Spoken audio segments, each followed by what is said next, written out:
that was 2013 nung na-diagnose ako with fatty liver.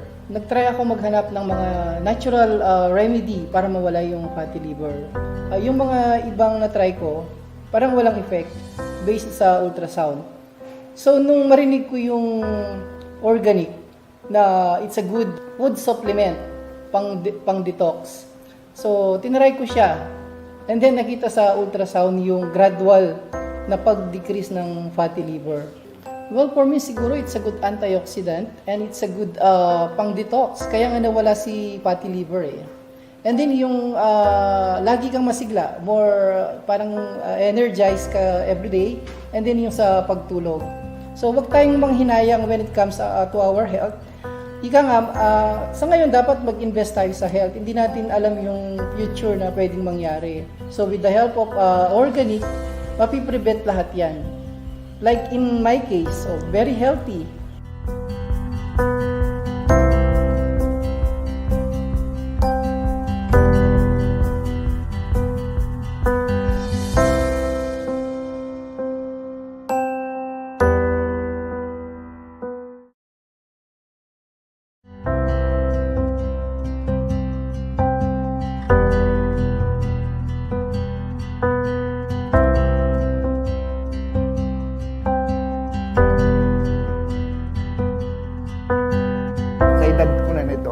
Ang dami kong nararamdaman. Dati akong sundalo. So, ang exercise ko is palaging yung nakakaramdam tayo ng mga sakit, mga tulad dito sa binti, yung mga muscle natin. Una siya kasi nagtitake ng Organic. At ay, take ka sa minsan. Sige, sabi ko naman. Ngayon, pag take ko, ay, okay pala ito. Dito ko na tagpuan yung ganda ng katawan ko. Yung BP. Medyo mataas. Nag-160 over 100. Medyo bumaba siya ngayon. Edad 40 up. Marami ka nang nararamdaman mga sakit sa katawan. So, malaking bagay ito. Malaking tulong itong Organic Acai Berry na ang daming mawawala sa sakit sa katawan niya.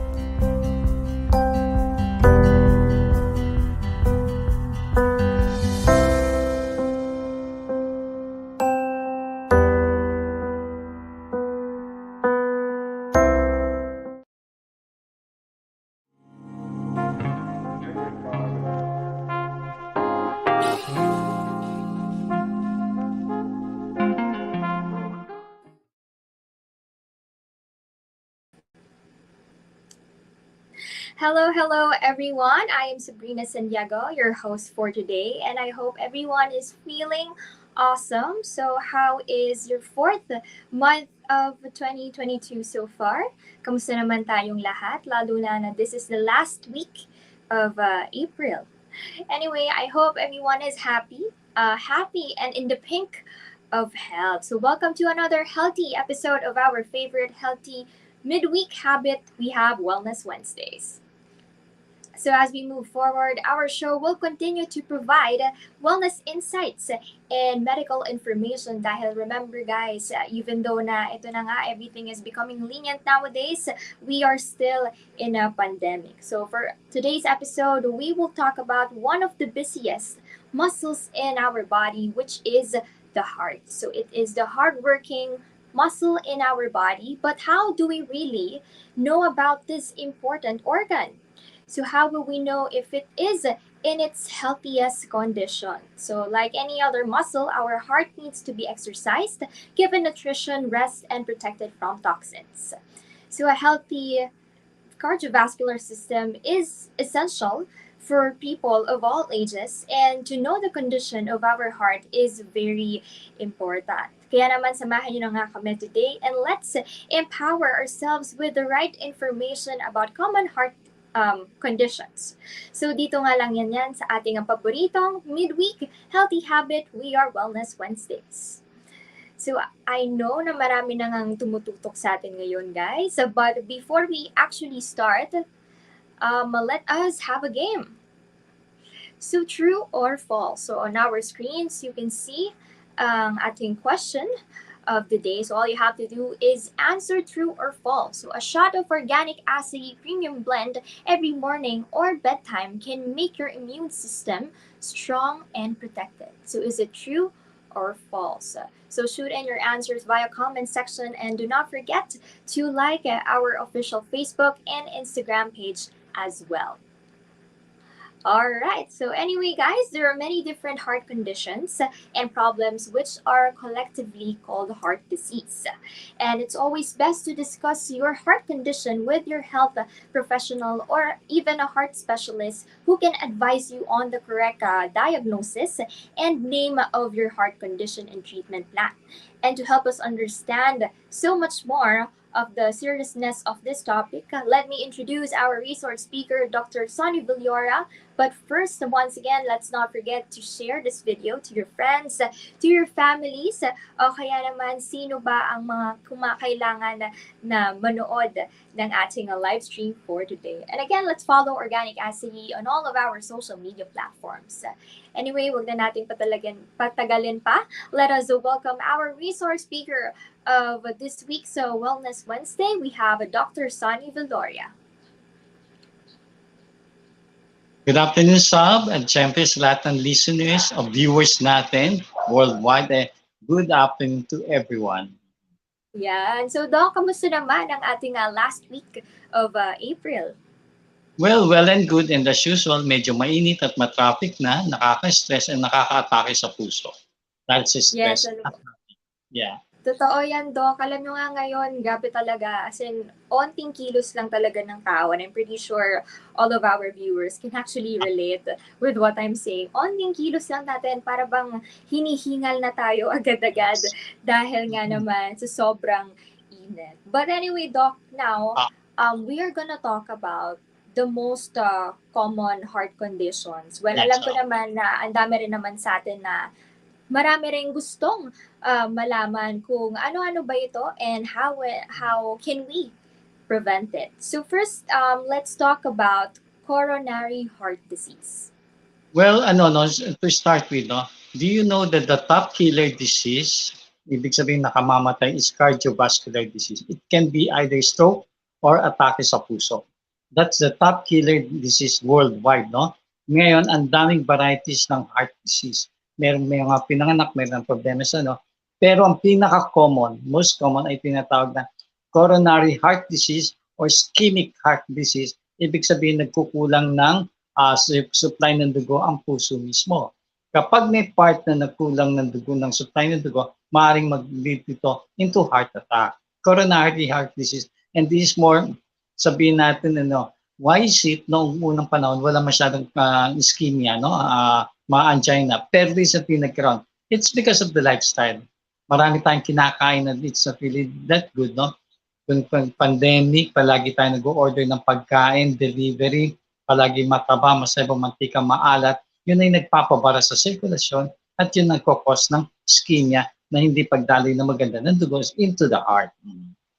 Oh, ganun pala yun, Doc. Question din, Doc. This is actually from my mom and my dad. Okay. Is too much pork can actually lead to a heart disease? Yes, I mentioned earlier, yung taba is pork, matamis, sweet, and then maalat, nagko-congeal dyan, nagpapabara yan sa sirkulasyon natin.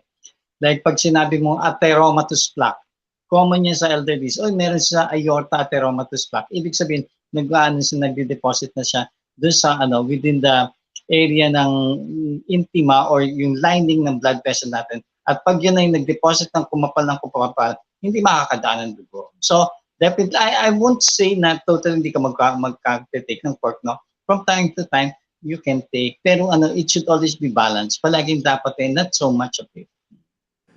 So there you have it, guys. So, syempre, shout out din to my mom and my dad who were tuning in. So please, bawas-bawasan natin ang pagpupork. Ayan. So now let's go to our next one, Doc. So we have angina. Okay. When you say angina, it's actually a symptom or pain already. Ang description, it can be something like constricting, parang mabigat na meron patong na hollow blocks, and it can be unstable angina or stable angina. When you say unstable angina, kahit walang ginagawa yung pasyente, yung tao, biglang bibigat yung dibdib, no? Pero naman kapag sinabi mong stable angina, effort-related. Nagbuhat ka, you push something, nagbalsalba maneuver, biglang bibigat ang dibdib mo. So, angina is a symptom. It's actually a symptom. It can be unstable or pero definitely it should be treated kasi it can lead to heart attack kung mapapabayaan with that. No? In many cases, kapag ganyan, may nilalagay sa ilalim ng dila, mga nitroglycerin, something like that, no? Isosorbide nitrate, para ma-vasodilate, para mapaluwag yung daluyan ng dugo. Oh, yun pala yun. Okay. So, Doc, wait lang. Meron pala tayong questions from Okay. the audience. This one is from Remalyn Tolentino, and she says, hello po, Doc. Namamana po ba ang coronary heart disease? Yes, not the coronary disease itself, no? Kasi nga, it's more related particularly on what you eat, no? At saka stress that you're receiving. So coronary disease ay not necessarily, coronary disease not necessarily, but other heart conditions can be pwede. Okay. So we hope we answered your question, Miss Remalyn. So now, Doc, so we've talked about, syempre, yung angina nga. So sinabi nyo, hindi naman talaga siya disease, right? So isa siyang symptom. So, Doc, paano pala yun? So most likely, bawal talagang mag-exert ng effort kapag meron tayong ganito.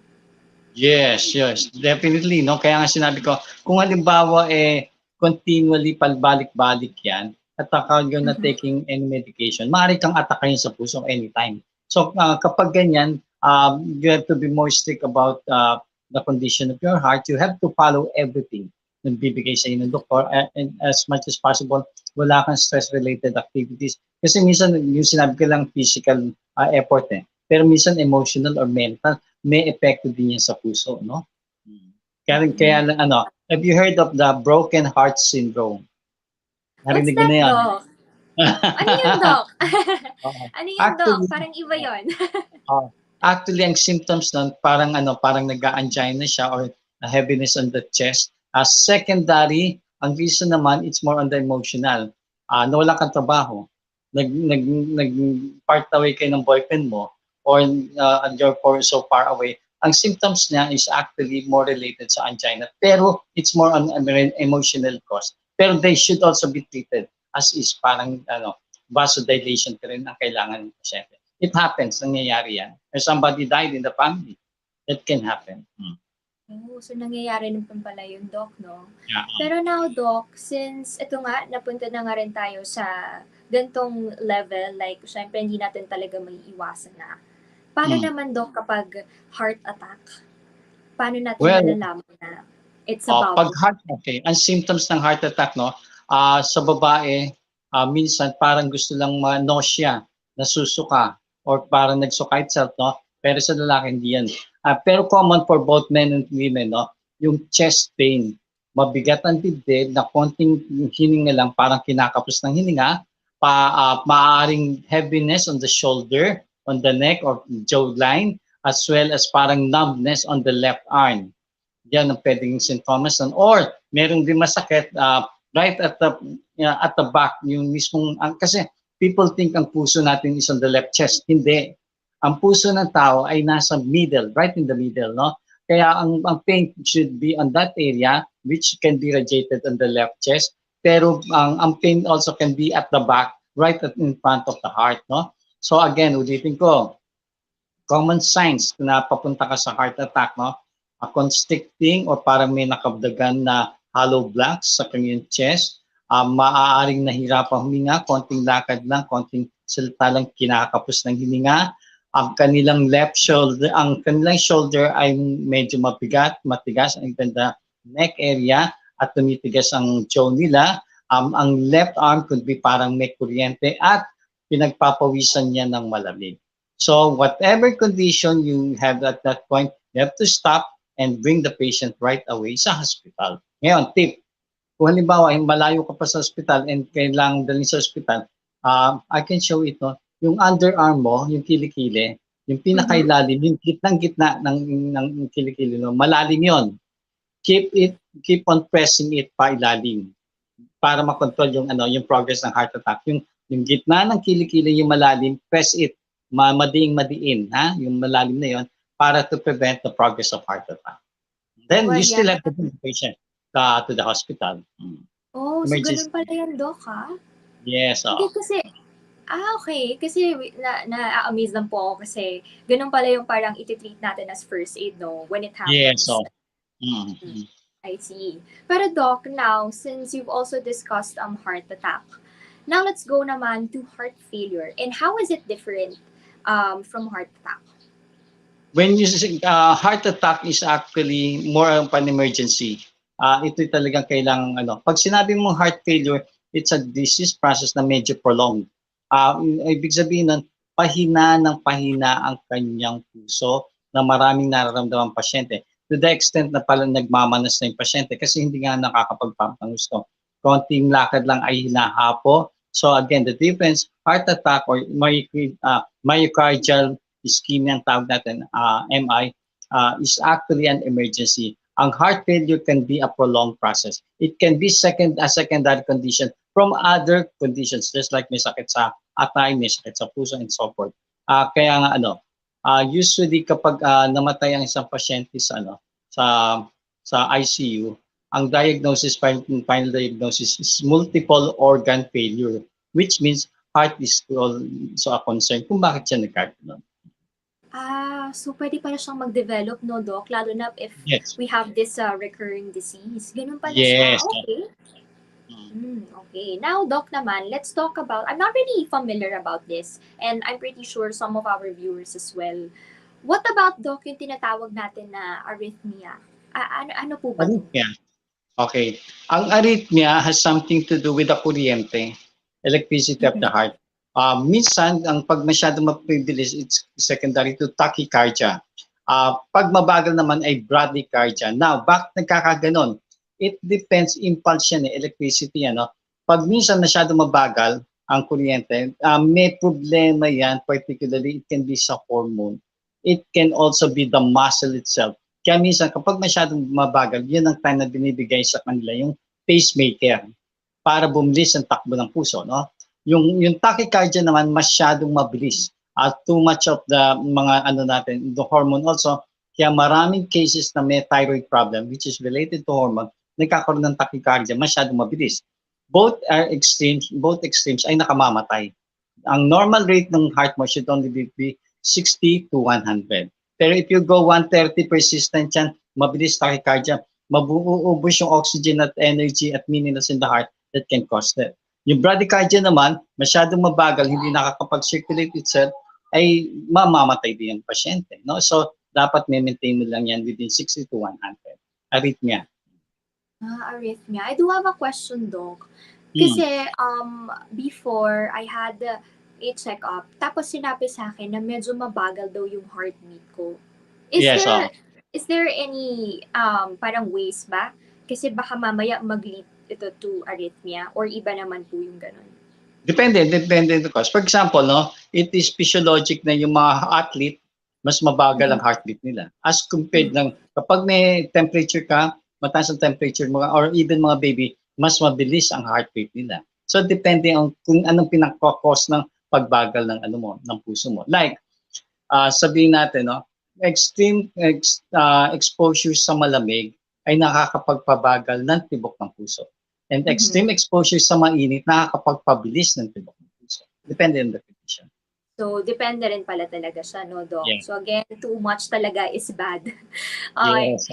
Yes po, Doc. Now, let's go with valve disease. So, ano naman, Doc, yung valve disease? Pwede mo nga i-share sa atin. Well, depende, no? There are some patients na congenital, may sira talagang valve o hindi nabuo yung valve, no? There are also infectious type na nasira yung valve kasi nagkaroon ng bacteria sa root ng valve, no? Pero definitely kapag ganito pag valve disease ay tinatapalan yan or nire-repair. So that cannot be treated by medication or iniinom na gamot. It should always be repaired. Valvular disease, depende on the extent. Merong kahit matanda na, may valvular disease, okay lang sa kanila, no? Pero there are certain types ng valvular like use-feed, mitral, and so forth, na baby pa, ay minsan nagkakaroon ng, ito yung mga tinatawag na blue baby. Meaning, nagmi-mix yung oxygenated with unoxygenated blood. Eh ngayon, kung mas maraming content na unoxygenated blood, meaning walang oxygen, mas hindi gumaganda ang kondisyon ng pasyente. And they can die earlier. Okay. So, Doc, iba rin naman yung, what you call this? Is it hereditary? Ang valve disease? Not necessarily hereditary. It can be congenital. Maaaring pinanganak yung bata o baby na meron ng ganung condition. Okay, I see. Oh, yan. And now let's go naman with other congenital heart conditions, Doc. Example na natin, valvular disease, no? Meron kang tinatawag na tetralogy of Fallot. These are mga extreme cases na already. This time, hindi yung valve ang may depresya, kundi yung wall. Kasi maraming wall sa loob ng puso eh. No? That can be also congenital heart disease, heart condition. No? And usually, baby pa lang, ito yung mga tipo, kailangan bata pa, inoopera na. Particularly para tapalan or to repair kung ano yung depresya itself. No? So, congenital heart condition is also common. Minsan ang problema dyan kung hindi well-nourished ang mother during the pregnancy period. So, as much as possible, you try to have a healthy pregnancy.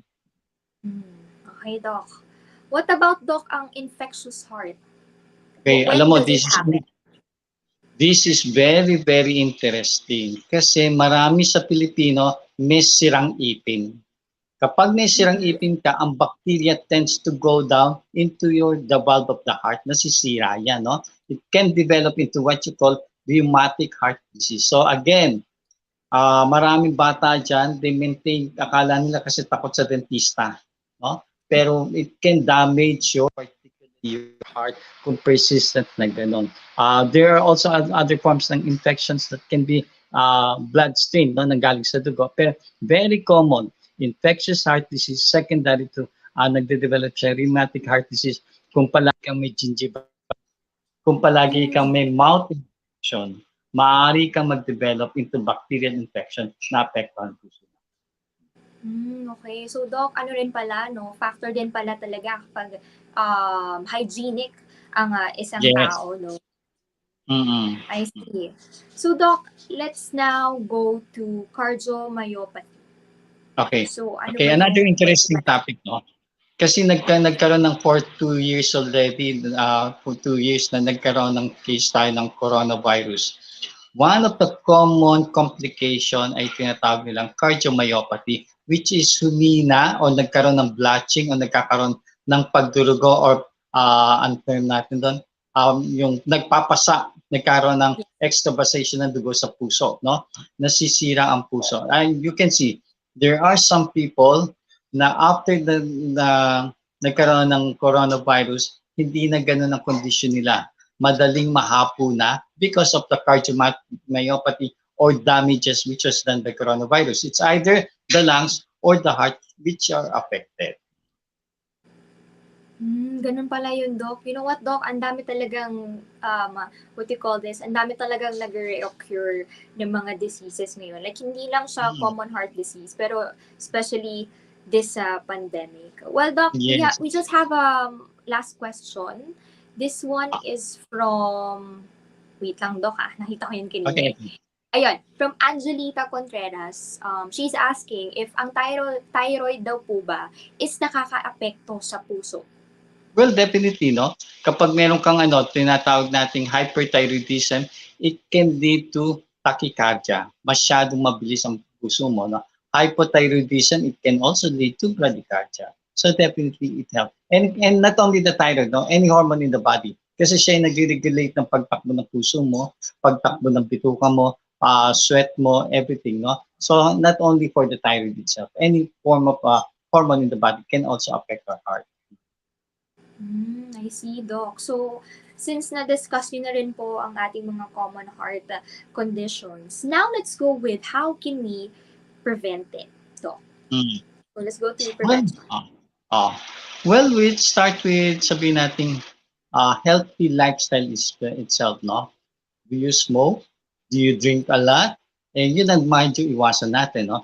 Stick more on vegetables and fruits kasi they are rich in antioxidant, nakakalinis ng dugo natin. Avoid so much of animal food intakes, no? Pag sinabi natin animal foods intake, yung sinabi mo kanina, fatty foods, mahilig pa tayo sa ganyan. Mga protein from animals is it's not really that good. I would not say that, no? Pero that should be limited. 80% ng pagkain natin should be based more on vegetables and fruit, and only 20% from meat products, particularly ang healthy for the heart are fish, no? Yung omega-369 na marami, isdang maraming omega-369 component, na like your tuna, yung mga deep sea fish usually, no? Then you also have to control other health conditions. What do we mean by this? One common complication ng may diabetes and diabetes hypertension is heart problem. Usually, pag meron siyang diabetes heart problem, after 2 to 3 years, lalabas na yung heart-related complication, no? Now, we go on the other side, no? You have to sabihin nating be more relaxed, no? Yoga, meditation, or even exercise, tai chi, yoga, qigong, lahat yan, it can help, no? Kasi you have to control the function of the heart by having enough exercise, and even tulog is very important, no? So kapag kayo may sakit sa puso, mas maganda yung tulog nyo, no? That's more efficient. Second, excess of temperature is not really that good. Marami sa Pilipino mahilig sa malamig na inumin. Lalo na kung may sakit kayo sa puso, bawal po ang excess na malamig, no? Even the environment, even yung inumin na pagkain natin, no? I'll give you I hope we still have time. I have so many cases na nanggaling na sa malaking hospital and supposed to be for angioplasty and bypass. And then, upon the history of the patient, kasi bakit nag-angioplasty or bypass ako? Nakakalakad ako, malakas ako, no? Pero sinasabi may para. And only to find out sa history ng pasyente, para hindi makainom ng soft drinks o tubig na walang yelo. And then i-reverse mo lahat yun, mawawala yun. Kasi the body needs something heat. Kailangan palagi mainit ang katawan. And that's the reason, I've been using, I'll go straight na, acai berry for 13 years already. Ginagamit ko particularly to pasyente for bypass or angioplasty. And so far, walang paltos yan. Na prevent ang angioplasty bypass, or they have already undergone the experience na nagkaroon ng angioplasty or bypass, and they don't want to undergo the same experience again. So they go to my clinic, I have a machine, laser vibration, at palaging acai berry ginagamit natin. Why? What makes acai berry very different, so different from other food supplements? Meron siyang component na anthocyanin, which is the vasodilator, nagpapaluwag ng daluyan dugo. Kung naalala mo kanina, I mentioned about coronary artery disease, no? Ischemia, kumikipot o vasoconstriction. The opposite ng vasoconstriction, pagkipot, is vasodilator, pagpaluwag. So, not all, sabihin natin, it's very rare na magkaroon ng isang supplement ng anthocyanin, na which is the vasodilator. Before, it used to be blueberry, no? Because of the color anthocyanin, antho is blue, no? Pero they found out it is richer in acai berry. Kaya majority ng any kind, kung anong mang klase ng sakit ka meron sa puso, ang pag-take ng acai berry can help. Again, I repeat, whatever kind of heart disease you have, ang pag-take ng acai berry can really help the patient. Even complication na yan ng diabetes or hypertension, you can still take it. No? Acai berry, siguro hindi tatagal ang isang product for more than 13 years already. Kung sa tingin natin, ay wala talagang value for the patient. Grabe, Doc. So much happening, so much learning, and it's very interested that we discuss this. Kasi, Doc, sobrang timely rin naman, lalong-lalo na ngayon, so whether that we have, di ba, Doc? Kaya naman talagang nag-occur din ang ating mga heart conditions as well. And anyway, just a reminder to everyone that you should always take your supplements kasi nga, just like what Doc said, ang daming benefits that can really help prevent all of these diseases na we mentioned for today's live. And with that, thank you so much, Dr. Sunny. Thank you also. I enjoyed the afternoon. I hope marami kayong natutunan this afternoon. At lahat naman ay sabihin natin basic at saka natural ang tinuturo natin. Just balance your diet and then healthy lifestyle that will help. And it's a must already in our generation. Mag-take tayo ng supplements. Very, very important. All right. Thank you so much, Doc, and see you again next time. Bye. Yes. Bye.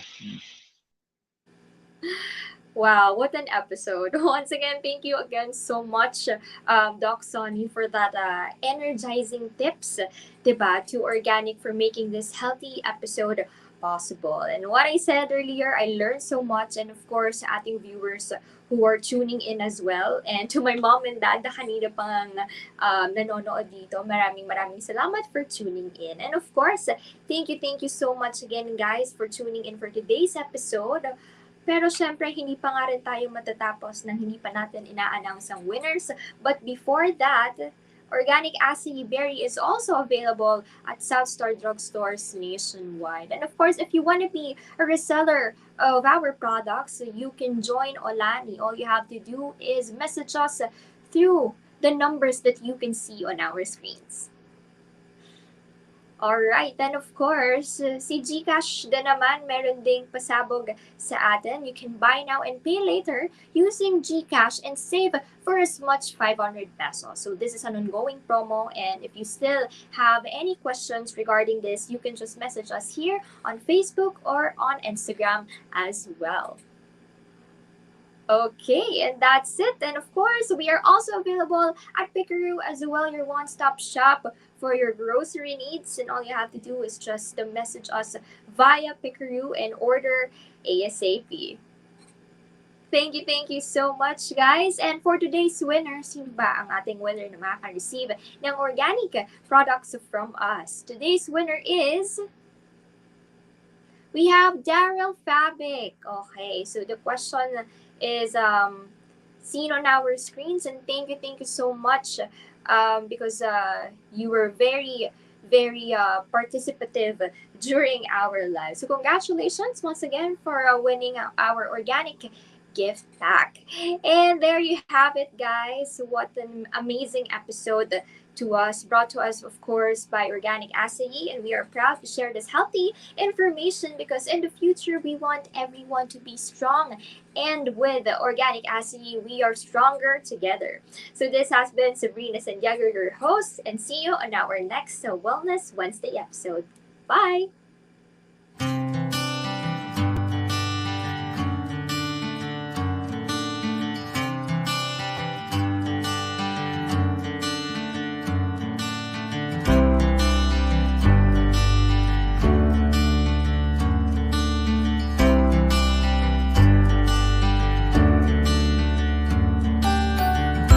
Wellness Wednesdays with Organic.